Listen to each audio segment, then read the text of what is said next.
Votre expérience passée, est-ce que vous avez pu capitaliser là-dessus? Quand on a été, que ce soit officier de renseignement, mais on est avant tout un soldat, dans les métiers que j'ai exercés, décider dans l'incertitude, agir vite dans l'action, Oui. tout ça, avoir l'habitude d'être formé à ça, permet finalement de pouvoir naviguer correctement dans cette guerre économique. Bonjour, bienvenue sur Openbox TV, l'émission de géopolitique d'Alain Juillet. Et merci de nous soutenir sur Tipeee pour maintenir cette ligne éditoriale indépendante. Vous pouvez aussi devenir membre de notre chaîne pour accéder à du contenu exclusif sans avoir à supporter les coupures publicitaires de YouTube. Alain Juillet, bonjour. Bonjour Claude. Alors aujourd'hui, une émission toute particulière. D'abord, c'est un sujet de prédilection pour nous, qui est la guerre économique, l'intelligence économique, qui est le deuxième pendant de nos émissions au-delà de la géopolitique. Oui. On accueille aujourd'hui Madame Mayline Camus, Oui. qui a écrit un livre sur l'intelligence économique, le renseignement économique, qui s'appelle « Dans l'ombre de la décision ». Et on va avoir certainement une émission très importante et des échanges très intéressants avec Madame Camus. Je vous laisse développer. On a pensé que vous pouviez apporter une dimension sur un thème que nous évoquons souvent. En définitive, vous êtes, indirectement, mais directement aussi, dans ce processus de réindustrialisation que nous devons faire en France, parce que, comme nos auditeurs le savent bien, le troisième pays exportateur du monde, c'est l'Italie, qui a essentiellement des toutes petites entreprises, c'est vraiment des PME. Ils sont à plus de 20% d'industrialisation en Italie. Après, on a les Allemands, ils sont à 18% d'industrialisation, et eux, ils travaillent avec des entreprises moyennes. Et puis nous, en France, on a fait un choix. On a dit, nous, on va développer des entreprises, des grandes entreprises, le fameux 440. Résultat, on est à 10% et on est catastrophique au niveau de la balance du commerce extérieur. Donc, ça pose un vrai problème. Alors, comment faire pour développer le tissu de PME et comment faire surtout pour faire que nos PME soient compétitives et soient capables de se battre? Il faut qu'elles apprennent. Et alors, dans le cadre de tout ce qu'elles doivent savoir, il faut qu'elles soient informées. Il faut qu'elles apprennent à utiliser toutes les informations disponibles pour pouvoir travailler efficacement. Et c'est là où je suis tombé sur ce livre. On en a parlé ensemble, qui nous a paru très intéressant. Et c'est pour ça que je me suis permis d'inviter Mayline Camus, qui a une carrière très particulière, puisqu'elle sort du monde du renseignement. Elle était officier à la DGSE, ce n'est pas un secret de le dire. Mais on ne parlera pas de ça. Avant, c'est sacré. Moi, je suis bien placé pour le savoir. On n'en parle pas. Mais par contre, on peut parler après de tout ce que vous faites, bien entendu. Et je pense que justement, ce mélange d'expérience sur un certain nombre de choses dont on parlera, et puis et la réalité du terrain fait que ça donne un livre que je conseille à tout le monde de lire et sur lequel on va pouvoir dialoguer tous les deux. Alors, Mayline, merci d'abord d'être parmi nous. Et la première question, c'est pourquoi, quand on se lance, on crée un cabinet et on écrit un livre sur un domaine quand même pointu et avec plein d'exemples. Alors, comment on fait? Comment ça se passe? En tout cas, déjà, merci Alain, merci Claude de me recevoir. Je suis vraiment ravie d'être là sur cette chaîne. La genèse de cet ouvrage, c'est vraiment le sentiment d'un besoin de la part des dirigeants. Quand j'ai débuté dans l'intelligence économique, je me suis rendu compte que c'était assez flou, assez vague, et que quand je parlais avec les dirigeants, le mot intelligence économique, la matière de l'intelligence économique, ça résonnait très peu en eux. C'était assez flou, c'était assez obscur, et parfois même on faisait l'amalgame avec la barbouzerie, l'espionnage industriel. Donc la frontière était quand même assez mal définie dans la tête des dirigeants. Et à travers cet ouvrage, ce que j'ai voulu faire, c'est partager avec eux ce qui est réellement, concrètement sur le terrain, ce que j'appelle moi le renseignement économique. Et comment ça peut être un outil, une arme pour faire face à cette guerre économique qu'ils traversent malgré eux. Et le dirigeant d'entreprise, lui, il a besoin que ce soit concret pour pouvoir se plonger, pour pouvoir s'identifier. Et c'est ce que je raconte dans cet ouvrage, 23 cas réels de dirigeants qui ont traversé des situations économiques et stratégiques dans leurs organisations pour qu'ils se retrouvent dans ces histoires, que ça fasse écho en eux et qu'ils puissent se dire « Ah, j'ai déjà été dans cette situation » ou « Ah, je crois que je suis dans cette situation. Comment le renseignement peut venir m'aider à prendre de la hauteur de vue et à décider ?» Oui, Claude, ce que vous disiez tout à l'heure avant qu'on ne commence cette émission, c'est qu'en lisant le livre, à certains moments, j'ai mis « c'est mon cas ». Oui, C'est ça. Hein. J'ai pas dû avoir beaucoup de chance dans mes affaires parce que sur les 20 cas que vous traitez, je les ai tous connus. C'est que vous êtes un dirigeant aguerri. D'une façon. Non, mais c'est vrai.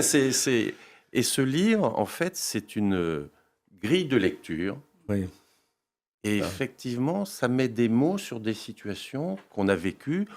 On était un peu dans le brouillard. Et là, on se rend compte de la réalité. Vous en parlez dans votre livre, la notion de différence de culture si on va à l'international. En plus, Alain Juillet et moi-même, on a Alain Juillet une grande carrière à l'international, moi plus modeste.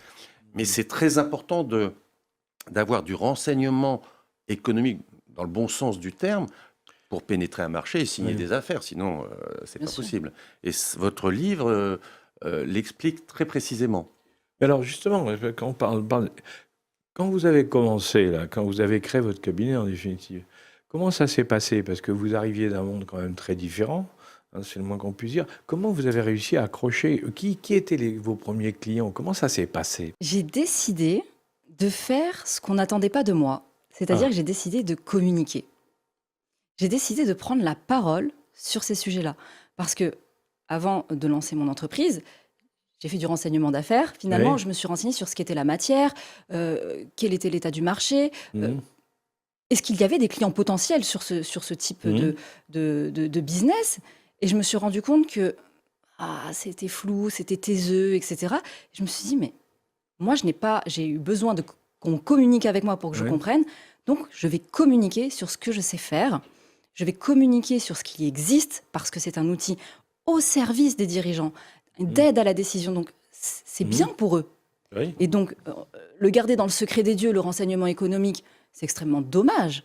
Et donc, j'ai voulu lui donner, en fait, mettre en lumière ce métier de l'ombre. Et finalement, quand on parle et qu'on prend la parole et qu'on s'exprime sur ce qui nous passionne, parce que moi, ça me passionne, ça me fait vibrer. Ça se sent. Eh bien, les gens se sentent concernés. Et ce qui s'est passé, et je remercie ces premiers clients qui m'ont fait confiance, parce qu'on a tous un premier client, c'est cette confiance qu'ils ont eue en se disant « Mais Madame Camus, je partage votre vision. Quand vous parlez du renseignement économique, ça résonne en moi, donc je pense que vous pouvez peut-être m'aider. » Et donc, l'un dans l'autre, on tisse une relation et je viens éclairer leurs doutes et puis leur proposer, si c'est nécessaire, parce que parfois j'ai aussi dit que ce n'était pas nécessaire d'avoir un accompagnement parce qu'ils pouvaient le faire dans leur propre entreprise et reviennent vers moi si nécessaire. Mais en fait, avec cette stratégie, ou j'ai envie de dire cette honnêteté intellectuelle, eh bien, c'est comme ça que j'ai réussi et je les remercie d'avoir mes premiers dossiers. Ce livre fait écho un peu à aussi le travail que l'on fait dans nos émissions. C'est quelque part, dans le bon sens du terme, de la vulgarisation. Oui. Et c'est très important, c'est-à-dire que nous, c'est la géopolitique et aussi l'intelligence économique, mais c'est permettre à des gens de comprendre simplement des dossiers ou des sujets où ils se disent « Oh là là, c'est pas pour moi, je vais pas comprendre ». Et bien, votre livre, c'est pareil, c'est de la vulgarisation, dans le bon sens du terme, où un chef d'entreprise se dit « Mais j'ai compris et j'ai un problème, c'est accessible pour moi ». Oui, et ça a été un exercice qui n'est pas facile, parce que quand on parle de vulgarisation, moi, je voulais simplifier, rendre accessible, sans dégrader la matière, qui est une matière quand même noble, qui nécessite du travail et des savoir-faire particuliers, vous le savez mieux que moi. Et je voulais quand même mettre ça en lumière, sans dégrader, mais il fallait que ça fasse écho à un dirigeant qui est toujours dans l'action. Et surtout, j'avais une idée en tête. À l'armée, on dit toujours que le chef peut avoir de la solitude, sortir le chef de sa solitude. Cet ouvrage, l'objectif, c'est d'aller chercher ce dirigeant qui prend des décisions stratégiques et avec ces cas pratiques, il se rend compte que ses pairs, finalement, traverse la même chose, vous l'avez dit, Claude, dans son existence et dans la gestion de son organisation, et de se dire, finalement, je ne suis pas seul, et je ne suis pas le seul, et donc je n'ai pas à avoir honte de traverser ce genre de situation. C'est pas que je suis un mauvais dirigeant, ce n'est pas que j'ai pris des mauvaises décisions, c'est que finalement, ça arrive dans la vie d'une organisation et d'un dirigeant de se retrouver dans des situations difficiles, comme ces 23 cas, et quand il les lit, il peut se dire, je ne suis pas seul, et finalement, il existe des solutions. C'est écrit dans cet ouvrage. Alors, est-ce que dans le cadre de ces relations que vous créez avec ces patrons d'entreprise, ces petites entreprises, hein, est-ce que dans le fond, au-delà de l'intelligence économique, vous n'avez pas une espèce de rôle de coach aussi sur certains points? Ah, la frontière, elle peut être... Ah c'est oui, vrai, oui, elle parce peut que être quand floue. vous écoutant, puis en plus en lisant le livre et puis en y réfléchissant, on dit quand même, hein, on influence. Ce qu'il ne connaît pas très bien, il est un peu perdu, Il nous il fait se pose plein de confiance. questions et on arrive, on va lui donner confiance, on va faire des choses. Mais finalement, je ne sais pas si le mot coach est adapté, mais un dirigeant de PME, de petite entreprise, de TI, lui, il a les mains dans le cambouis. Il doit gérer énormément de choses et on lui dit de prendre de la hauteur de vue pour faire face à cette guerre économique et prendre des décisions stratégiques. Il est au four et au moulin. Et qui plus est, il ne peut pas, lui, et financièrement et même en termes de bande passante, avoir 15 000 conseils. Donc il va faire appel à un conseil qui est assez hybride, adaptable et déjà qui résonne en lui. Et finalement, c'est vrai ce que vous dites, quand il vient au cabinet, il vient avec une problématique et il va en découler soit une stratégie juridique, donc on va mettre à disposition des conseils juridiques pour cela, ou des experts financiers pour analyser. Donc effectivement, quand il pousse la porte du cabinet, il vient avec une problématique, mais les problématiques, rien ne rentre dans des cases, et vous le savez mieux que moi, je déteste rentrer dans une case, et donc Oui, oui. mes clients et les dirigeants ne rentrent pas dans des cases. Leur problématique, elle est singulière. Elle est hybride et donc on se doit maintenant, moi je pense que les conseils aujourd'hui, en règle générale, se doivent de devoir naviguer entre les eaux pour pouvoir, oui, on a notre expertise à nous, la mienne étant le renseignement économique, mais on doit avoir cette intelligence de situation, soit de rediriger, d'accompagner, puis tout simplement d'écouter vraiment le dirigeant pour comprendre ce qu'il traverse et l'aiguiller comme il se doit. On va raconter 23 cas, sans vous demander mais ce sont des cas inspirés et réels ou romancés ou une invention parce que de votre brillante intelligence, hein, ou pour justement donner des explications et des trucs. Non, Comment vous avez fait ça, ouais. il s'agit réellement de 23 cas que j'ai vécu auprès des dirigeants. Évidemment, c'est anonymisé. Bien sûr. Voilà, parce que c'est normal. On fait preuve de discrétion et puis aucun dirigeant n'a envie de voir son histoire évidemment, dévoilée. Mais elle est la plus proche possible de cette réalité qu'on a traversée main dans la main, parfois en 2 semaines, parfois en 6 mois et parfois en 1 an. Parce que c'est cette réalité, c'est ce pouls du terrain, qui va permettre aux dirigeants de se retrouver. Si c'est trop romancé, ça ressemble à un livre d'espionnage, donc on va transporter le dirigeant.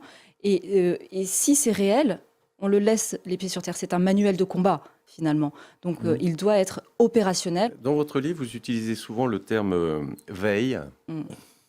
Alors il se trouve que moi, quand j'ai commencé, donc jeune salarié, on m'a confié tout de suite des missions de veille économique. Alors à l'époque, il n'y avait pas Internet, il n'y avait pas l'OSINT, il n'y avait pas tout ça. Et en fait, le renseignement économique, ça existe depuis très longtemps. Oui. Ça s'appelait différemment. On a maintenant des outils extrêmement sophistiqués. Mais il était important de connaître ses concurrents, de connaître les produits concurrents. Quand on allait à l'international, de comprendre ce qui se passait avant d'y aller. Moi, je peux même vous donner une anecdote, c'est que je me suis occupé de la communication en Afrique, en Russie et en Chine d'un constructeur de voitures automobiles françaises. Et à l'époque, quand on allait en Afrique, on prenait des taxis africains dans les pays et on leur demandait l'état du marché du pays où on était. Et qu'est-ce qu'ils considéraient, comment ils considéraient la marque de voiture pour laquelle on travaillait. Et à force de prendre des taxis, utiliser ce genre de voiture, on savait l'état d'esprit du marché, les tendances. Le concurrent Toyota qui arrivait du Japon à l'époque, qui était beaucoup moins cher. Ils mettaient la clim, ils mettaient les voitures, les roues plus... Donc la veille, c'est toujours très important, même pour faire de la communication et toucher la cible. Vraiment important, et je vous rejoins totalement, Claude. Le renseignement économique ne date pas d'hier, et il date certainement pas de la parution de mon ouvrage, qu'on se le dise. Néanmoins, ce qu'on peut constater, c'est que les dirigeants, alors ils se sentent de plus en plus concernés, mais pendant longtemps, ils pensaient que le renseignement économique était une matière réservée aux plus grands ou à ceux qui vont en Chine, etc.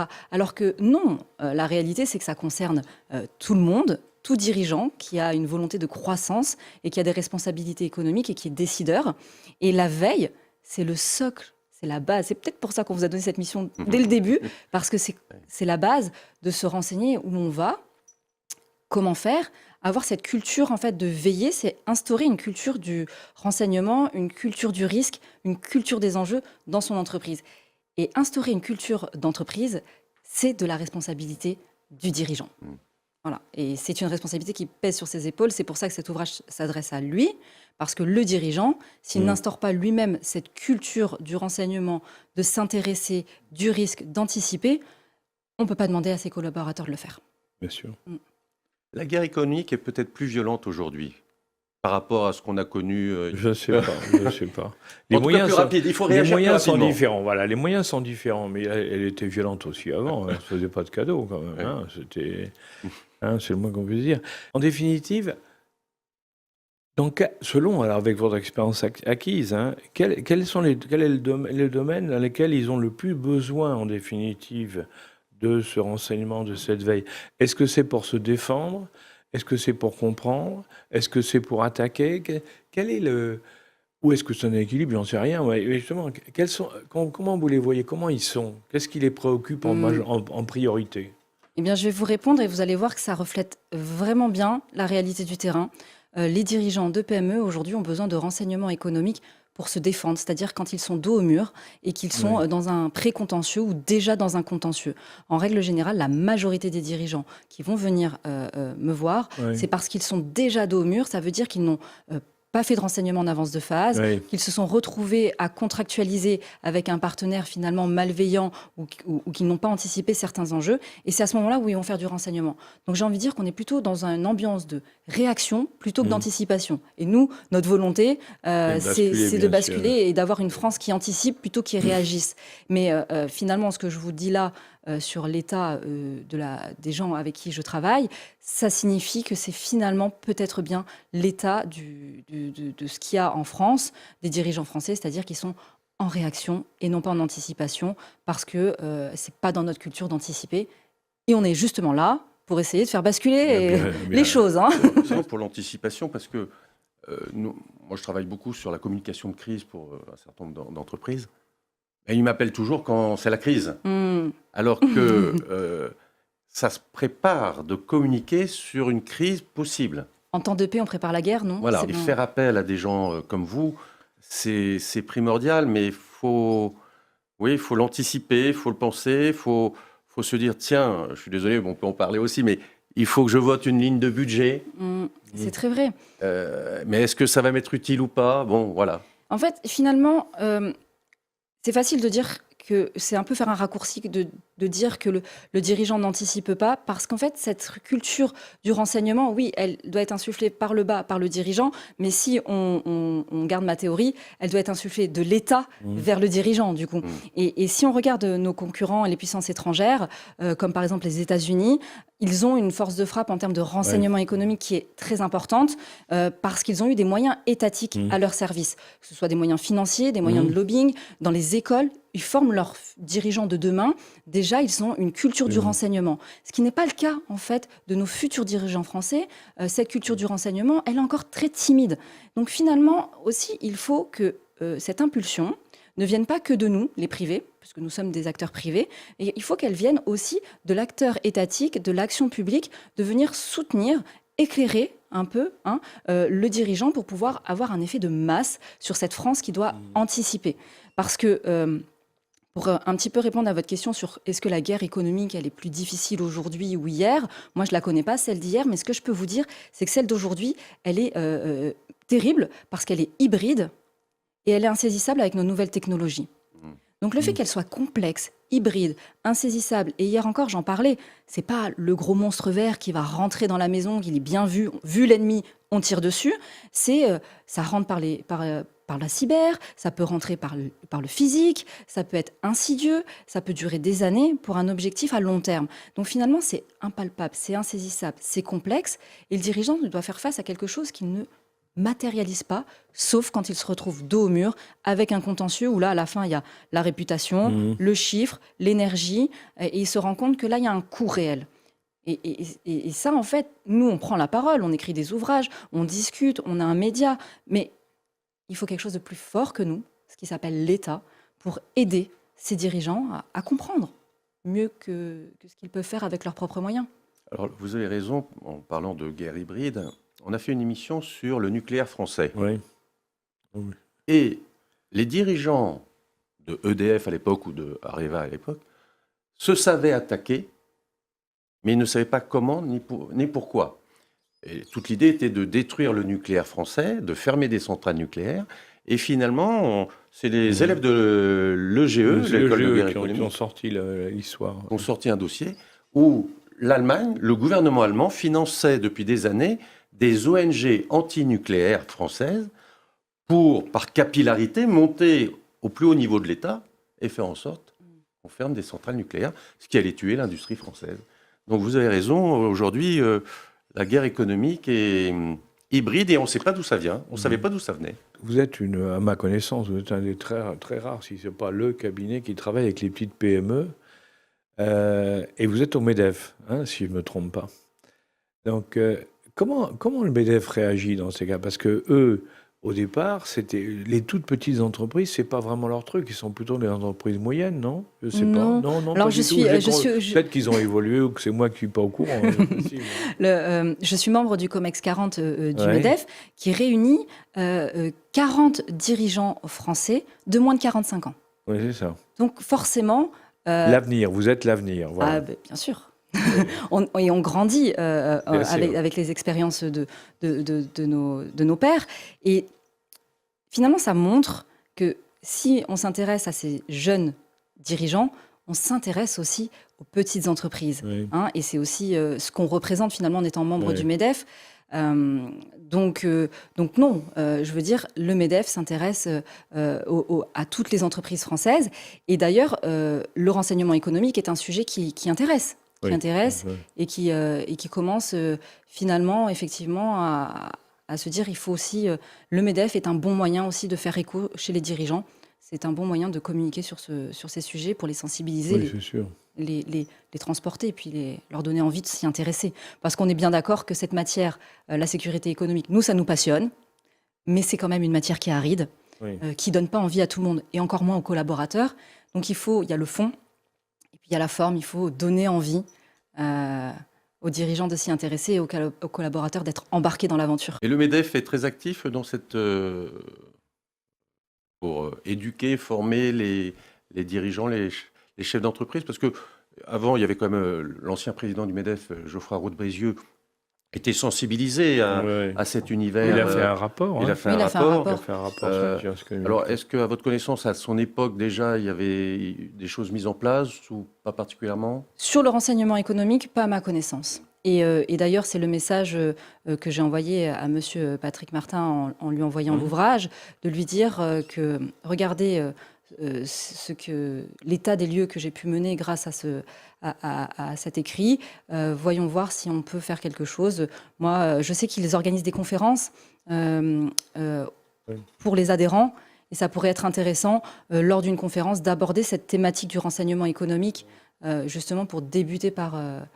sans parler de formation, mais déjà, prenons la sensibilisation. Oui, en fait, on est encore en oui. France, on est encore sur un système d'éducation du dirigeant sur cette matière, alors que d'autres sont déjà en train de perfectionner leurs armes. Absolument. Donc on a vraiment un déséquilibre qui est majeur, donc il faut commencer par le début. Je me rappelle le MEDEF, il y a longtemps, quand je m'occupais d'intelligence économique plus directement, et où le MEDEF, on avait énormément de mal. Je me souviens d'un président du MEDEF, que je ne le citerai pas, vous allez comprendre pourquoi, et il m'a reçu très aimable et charmant, et en plus il était très urbain et très bien élevé. Et alors je lui ai expliqué un certain chose, il m'a dit C'est intéressant ce que vous faites. Bon, ça n'a aucun intérêt pour nous, mais c'est très intéressant. Ouais. Et là, je m'étais rendu compte qu'on avait un petit problème de communication. Mais c'est vrai que les choses ont évolué peu à peu. Hein. Il faut se battre pour les faire Mais il évoluer. faudrait une mobilisation, parce qu'on revient à ce que je disais moi, au départ sur les... En France, aujourd'hui, quand on regarde le problème de la désindustrialisation, qui est un problème essentiel dans notre pays, parce que ça plombe la balance des paiements, ça plombe tout, et l'emploi, enfin tout.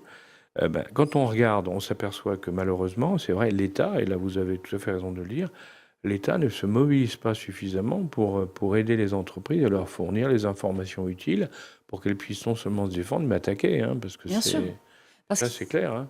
Alors que les autres pays, ils vont de bon cœur. Les Italiens, c'est impressionnant. Les Allemands, dans les Länder aident leurs entreprises de manière importante, très importante même.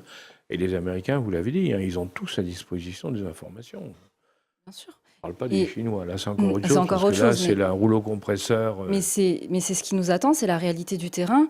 Et aujourd'hui, le dirigeant, il doit faire face, quoi qu'il advienne. Donc, et il ne faut pas oublier une chose, c'est que les PME françaises, les entreprises françaises, et le dirigeant, il est créateur de valeur. Oui. Il est créateur de valeur. Il crée de l'emploi, il crée de la valeur financière, il crée de la valeur de produits, mais il crée aussi le rayonnement de la France. Il ne faut pas l'oublier. Claude, vous avez été à l'international, mais vous avez représenté le bleu, blanc, rouge à l'international. Et nos dirigeants français, ce qu'ils font quand ils vont pénétrer des marchés à l'international, ils portent fièrement nos couleurs. Ils nous représentent. Donc c'est le rayonnement de notre nation, et on y tient quand même. Et c'est pour ça que c'est extrêmement important de prendre le sujet très sérieusement, parce que cette valeur, c'est comme tout dans la vie, elle est précieuse, donc il faut en prendre soin. Et si on ne considère pas que ce qui est créé par le dirigeant, c'est une vraie valeur importante pour la nation, et qu'on ne s'en donne pas les moyens de le protéger, de l'aider à faire face, finalement, un jour, et c'est ce qui peut se passer en ce moment, on va perdre cette valeur. D'autant que l'image de la France à l'international est excellente. Bien sûr. Mais, alors, je connais plus l'Asie, mais les Japonais sont amoureux de la France et des produits français, les Chinois aussi. Et pour vous dire, j'ai créé une chaîne sur l'art de vivre à la française en langue chinoise, développée sur tous les réseaux sociaux chinois. Il me fallait une autorisation pour faire ça, c'est interdit. J'ai présenté ça à un ministère avec un certain nombre de fonctionnaires qui ont regardé ce que je filmais, le Champs-Élysées, le Château de Versailles. Et j'ai dit, est-ce que vous allez me censurer ? Mais les gens m'ont dit, mais non, on va vous donner une licence de diffusion. Donc la France nous aide, l'image de la France nous aide aussi à exporter. Bien Donc sûr. il faut aussi lui rendre l'appareil. Nous aussi, on est amoureux de la France. Bien sûr. Et de nos produits. Mais oui, Donc on les comprend. On les comprend. On les comprend. Mais c'est vrai qu'il faut accompagner les chefs d'entreprise à l'international et leur expliquer que c'est pas si compliqué que ça, mais il faut une veille ou une compréhension du pays, du marché, de la culture du pays dans lequel ils pourraient être amenés à aller. Il y a des belles organisations privées qui le font, mais elles restent privées. Et le dirigeant doit être à l'initiative d'une adhésion, doit être à l'initiative de déclencher quelque chose. Ce qui serait sympa, c'est qu'il y ait quelque chose qui vienne aussi de l'État pour englober, encapsuler, soutenir cette démarche et pousser le dirigeant à aller de l'avant. Sur ces thématiques. Mais c'est vrai aussi qu'on est au pays d'Astérix. Nous, on est dans un pays dans lequel chacun va dans son coin et va dans son sens. Parce que quand vous voyez, je me souviens, c'est Christine Lagarde, quand elle était ministre du Commerce extérieur, qui disait la grande différence avec les Allemands, par exemple, c'est que les Allemands chassent en meute. Alors pendant la guerre, ils étaient les meutes de sous-marins, mais bon.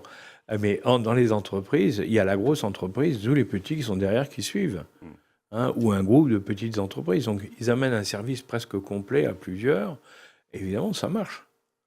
Et nous, on est chacun pour soi, on est trop isolés. Ça, c'est un des problèmes que je crois pour le futur, pour les PME, c'est comment arriver quand même. Alors, vous le disiez, il faut l'État. Mais il faudrait que l'État, oui. Avant, il y avait les chambres de commerce qui ont fait. Essayer à un moment, les chambres de commerce avaient, à l'époque du président Bernardin qui vient de mourir, là. Bernardin avait essayé de fédérer les petites entreprises dans des projets communs pour justement développer. C'était très astucieux parce que c'est comme ça qu'on peut être fort. Mais c'est ce que fait le MEDEF, hein, c'est ce qui développe sur les territoires, et notamment avec le COMEX 40, où nous, on est aussi garant par territoire, par département, d'attirer ces dirigeants, cette aussi jeunesse de dirigeants, et de leur dire, venez, on va réfléchir ensemble à des sujets, à des thématiques pour les faire remonter. Et donc, je pense que le MEDEF, pour le coup, s'inscrit dans ce que vous êtes en train de dire, de vouloir chasser en meute, ou du moins réunir les troupes. Et alors justement, vous, quand vous êtes avec vos clients, vous arrivez à leur faire comprendre qu'ils ont tout intérêt même à utiliser des informations communes et autres, parce que moi je me souviens, c'était le début de l'intelligence économique, il y a très longtemps, hein, quand on disait au patron d'entreprise, bon alors écoutez, on va faire une veille qu'on fera pour tout le groupe, et il dit mais jamais, je veux pas que mes concurrents puissent avoir la moindre information que j'avais. Il dit mais attendez, si vous êtes 10 à la partager et que personne d'autre ne l'a, vous les 10, vous êtes gagnant, donc vous serez gagnant. Mais il ne voulait pas. Hein. Il y a une mentalité française aussi. Alors je pense que vous devez le voir, vous, avec vos entreprises, parce que c'est la France. Hein. Ça fait partie de notre problème. Hein. Ça fait partie de ce qu'on est. Oui, oui, avec le bon et les mauvais côtés. On doit bien avancer avec nos forces et nos faiblesses. On peut en avoir. Il faut juste en avoir conscience. Je crois que c'est ça qui est important. C'est ça, On a parlé de beaucoup de choses déjà durant cette interview. Il y a une chose, moi, c'est... Est-ce que votre expérience passée, je ne veux pas rentrer dans les jeux, on est bien d'accord, on ne parle pas du passé, hein, mais est-ce que votre expérience passée, est-ce que vous avez pu capitaliser là-dessus, par exemple, sur le comportement, les idées, les méthodes, les valeurs? Les valeurs, déjà. La première chose, les valeurs. Hein, quand on a été, que ce soit officier de renseignement, mais on est avant tout un soldat, donc les valeurs de la France, patriotique, la loyauté, la droiture, la rigueur. Et puis, dans les métiers que j'ai exercés, décider dans l'incertitude, agir vite dans l'action, maîtriser, être capable de prendre des risques alors que les enjeux sont forts, nationaux, être capable de travailler en terrain hostile, hein, qu'il soit humain, qu'il soit technique. Tout à fait, voilà. Eh bien, tout ça, avoir l'habitude d'être formé à ça, permet finalement de pouvoir naviguer correctement dans cette guerre économique qui est un autre théâtre d'opération, évidemment, différent, mais ça reste un théâtre d'opération. Et donc, ça permet... les valeurs sont les mêmes, les valeurs partagées. Et les valeurs sont les mêmes parce que je ne travaille pas seule. J'ai aujourd'hui plus de 80 experts dans le monde entier qui ont la capacité d'apporter une expertise, de capter du renseignement, etc. Les valeurs, elles sont importantes avec les clients, mais elles sont aussi importantes au sein de la structure, avec les collaborateurs avec lesquels on travaille, pour fédérer, pour donner envie aussi aux gens d'aller au combat avec vous, parce qu'on ne sert pas des intérêts nationaux, on sert des intérêts privés. Bien sûr. Et donc, les valeurs et les motivations sont bien différentes que quand on servait sous le drapeau. Bien. Si on a un tronc solide de valeurs, ça permet, j'ai envie de dire, de remettre l'église au milieu du village. Et c'est très important quand on fait des missions comme celle-ci. Vos collaborateurs ou collaboratrices, vous les trouvez facilement? Comment ça se passe actuellement sur le marché? C'est facile de trouver des gens qui travaillent là-dedans ou alors on les forme soi-même? Il y a beaucoup de personnes qui travaillent, ouais. Mais si on cherche un peu le mouton à 5 pattes qui est en phase et avec les valeurs et la méthodo, l'expérience, la façon de travailler, l'éthique, parce que alors moi j'ai une liste de courses comme ça, de critères pour pouvoir travailler avec moi. Donc finalement le tamis est tellement fin que voilà, c'est difficile. C'est pas facile, mais c'est... Non, c'est un vrai travail, par contre, de dirigeant, d'aller chercher le talent. Et beaucoup de dirigeants se reconnaîtront dans ces propos, aller chercher le talent qui correspond aux besoins de l'entreprise. Moi aussi, je traverse ce genre de difficultés, d'aller chercher ce talent dont j'ai besoin pour mettre au service du client et du dirigeant qui me fait confiance. J'ai besoin de certains talents qui correspondent en tout point. Sûr. Et je ne fais pas de concessions. Donc, forcément, c'est difficile de trouver des expertises, mais heureusement, il y en a. Et je passe un petit message pour eux qui m'écoutent. Je les remercie de faire partie de l'aventure qui est incroyable. On arrive un peu à la fin de cette émission et je voulais vous dire une chose, c'est qu'en lisant votre livre, en définitive, moi je trouvais que c'était un livre d'espérance. Parce que si j'étais patron de petite PME, comme on l'évoquait au début, on lit ça, on dit mais dans le fond, tout ce qui m'arrive, il y en a d'autres qui l'ont connu et on peut le résoudre. Et surtout ça arrive et on peut le résoudre. Et ça, je trouve ça formidable parce que ça donne l'espoir. Hein. Donc, quand on sait qu'on peut s'en sortir, on trouve toujours des solutions. Alors que quand on est dans le noir total, c'est plus difficile. On y arrive, mais c'est plus difficile. Merci pour ces mots. C'est vrai, je trouvais très, très bien. Alors, vous avez effectivement cette expérience dans le renseignement à l'armée, mais vous avez eu avant une formation de juriste, et je crois que cette dimension-là est très importante aussi. On m'a toujours dit que le juridique, c'est la base de tout. Et je crois que ça fait partie... Vous avez une double casquette de formation, et je crois que ces deux univers se retrouvent bien dans ce que vous faites actuellement. Effectivement, je suis formée en droit des affaires. J'ai un master en droit des affaires et j'ai exercé et en cabinet d'avocat en tant que juriste et en entreprise, comme juriste d'entreprise. Donc j'ai eu cette vision entreprise, entrepreneuriale, et j'ai eu cette vision du dirigeant qui fait appel au cabinet pour venir défendre ses intérêts et sortir d'une situation. Et le droit est extrêmement important dans nos métiers parce qu'il y a la première chose, c'est le cadre légal de l'exercice de nos fonctions. Quand on sert un État, on sert une puissance, et donc le cadre légal est différent. Et quand on sort d'un cadre légal qui est celui de l'État, il est important de se resituer correctement, parce qu'on ne sert pas les intérêts de la nation avec des moyens étatiques, on sert des intérêts privés avec des moyens légaux. Et donc maîtriser le cadre légal, c'est déjà se protéger soi, sa structure, agir correctement, et donc protéger ceux qui font appel à vous. Puisqu'on va venir utiliser le droit au service du dirigeant et le protéger en ne faisant pas n'importe quoi. Et le deuxième point qui est important d'avoir fait du droit, je pense, c'est que le renseignement économique, on l'a dans un chapitre de l'ouvrage, est utile en cas de contentieux d'affaires. Donc, dans un cadre juridique, à la charge de la preuve, le renseignement permet de venir contrebalancer un dossier ou trouver des leviers de négociation pour éviter ce contentieux quand on va en médiation. Donc, maîtriser le droit est un plus, et je dirais même une nécessité pour ceux qui exercent dans le métier dont on parle. Et l'éthique dont vous parliez tout à l'heure, c'est le droit qui vous a inspiré l'éthique, ou c'est votre culture, votre formation personnelle, c'est quoi? C'est l'armée. Parce que vous disiez que c'est très important, et je partage votre point de vue, et c'est pas si fréquent que ça, il faut être honnête. Non, c'est des valeurs, mais l'armée, et puis mon éducation. Mon éducation familiale, je viens d'une famille vietnamienne, franco-vietnamienne, et donc les mamans vietnamiennes, ma maman est vietnamienne, on a cette rigueur et cette droiture, et je pense que je l'ai dès mon éducation. Et puis avec le parcours que j'ai eu dans le droit, on choisit son camp, mais il y a une éthique, le droit, on est la rigueur du droit. Et puis à l'armée, et encore plus dans les services spéciaux, il y a cette rigueur, puisque ils nous font confiance pour faire des choses. On se doit d'avoir cette droiture. Donc je l'applique aujourd'hui. Elle fait partie de moi. Donc je ne me rends pas compte, mais... Oui, mais c'est vous, ça fait partie de vous. C'est moi. Je pense que pour nos auditeurs, ça complète beaucoup les émissions qu'on a faites sur l'intelligence économique, parce que là, on a fait un coup de projecteur totalement différent des autres, mais ça complète tout ce qu'on a pu dire avant. Et je crois que j'espère que, d'une part pour vous, j'espère que ce livre aura beaucoup de succès et que votre entreprise aura beaucoup de succès. Mais je pense que, de toute manière, dans le cadre du développement en France, et qu'il faut souhaiter dans les pratiques du renseignement d'affaires, de l'intelligence économique, de toutes ces techniques qui nous permettent d'être plus performants, il faut souhaiter que ça va se développer, parce qu'on en a vraiment besoin, car nous sommes dans un pays en difficulté et il faut en sortir. Merci, vous y contribuez. Merci de m'avoir reçu. Merci pour ces mots. Voilà, nous avons mis en lumière un métier de l'ombre.